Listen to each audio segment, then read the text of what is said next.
Hello everyone and welcome to the Vortex, where lies and falsehoods are trapped and exposed. I'm Michael Voris. In the almost 18 years Church Militant has been around, we've shifted gears on a few occasions as events warranted and situations called for.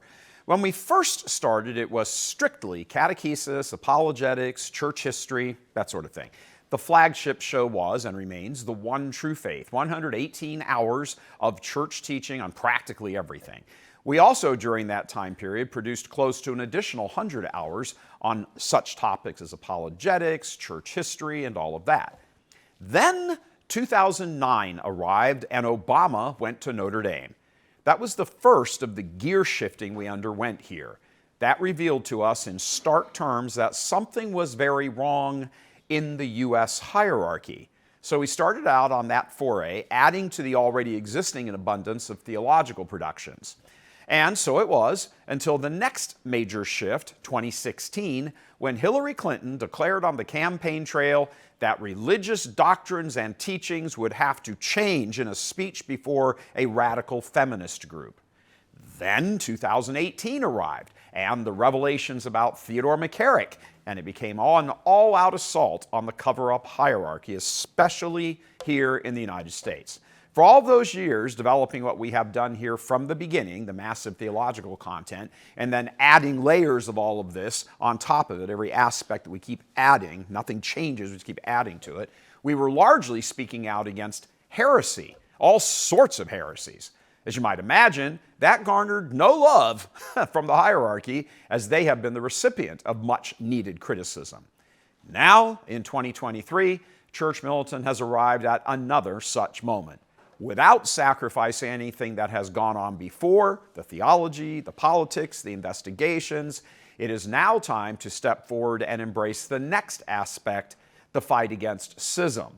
It will require, in certain ways, a different approach than how heresy is treated, but nonetheless, they both lead innocent souls out of the church.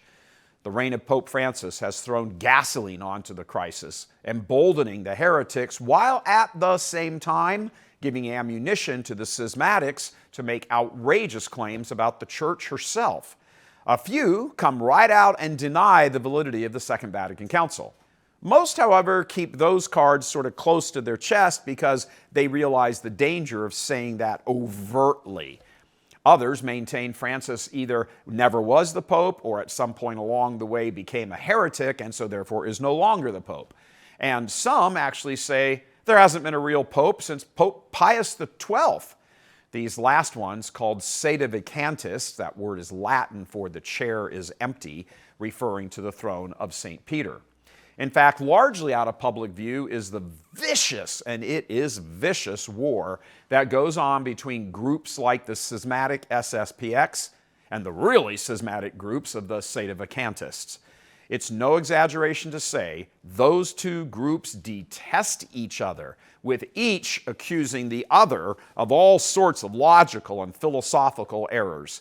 And remember, schismatics ultimately deny the primacy of the current pope in one area or another, whatever current pope happens to be the pope at that time.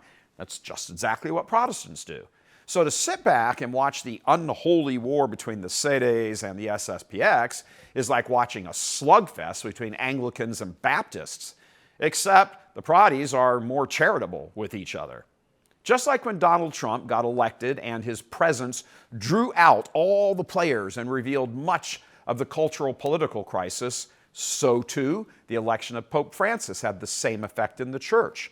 So while many Catholics have been aware for a very long time about the heretics in the church, or the guys preaching heresy, now they are slowly come to learn about the schismatics and their many varieties.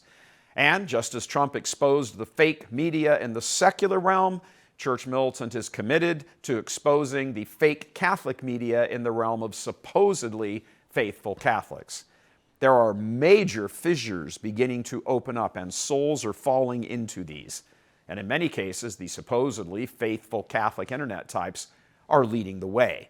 They gloss over, for example, that since the SSPX is in schism, that schism became formal in 1988, 3 popes, as we talked about earlier this week, 3 popes have declared the society in schism. But that's not good enough for them. They simply ignore the popes, or they say, well, the popes are wrong. Yo, dudes, that's called Protestantism. But what's worse is they refuse to tell you that they believe the popes are wrong in their governing of the church. They give schismatics a platform, writing articles, being interviewed on their podcasts or their shows or whatever, and they refuse to admit where they stand. I'm talking about the media outlets now and the media personalities, which at the end of the day, where they stand is the popes have it wrong and we have it right. And what viewers and subscribers and followers of these personalities and internet sites need to realize is this: the editorial policies of what these outfits and individuals cover, who they interview, what they talk about, what they publish, is all geared around psyching you up to believe that the SSPX is legitimate. It is not.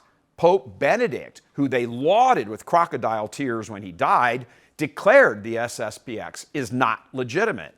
But to give the appearance that they are united with the church, they praised him in death, even though they rejected his authority in life.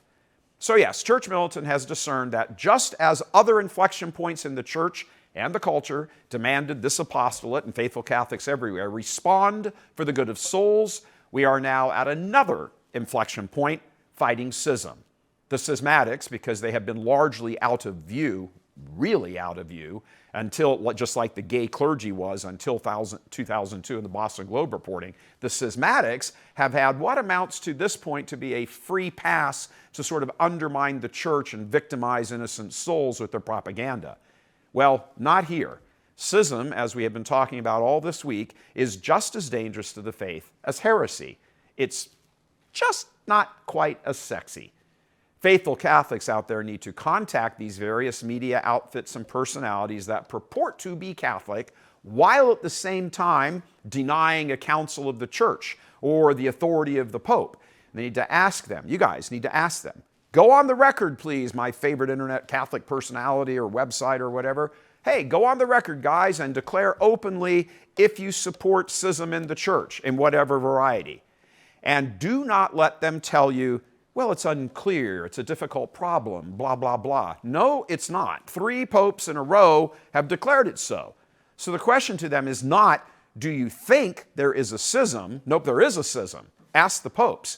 The question is, do you agree with the Pope's authoritative declarations that the SSPX is in schism? Yes or no?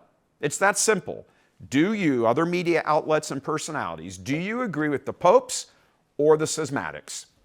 The faithful Catholics need to begin to view and listen to what's being reported by these outfits and individuals with a much more jaundiced eye. So add schismatics to the list of investigations and programs and reports and discussions you'll be hearing much more about on Church Militant. It's dishonest for any Catholic media site or personality to not come right out and say publicly whether they support or reject papal authority, because that, at the end of the day, is what this is all about. God love you. I'm Michael Voris.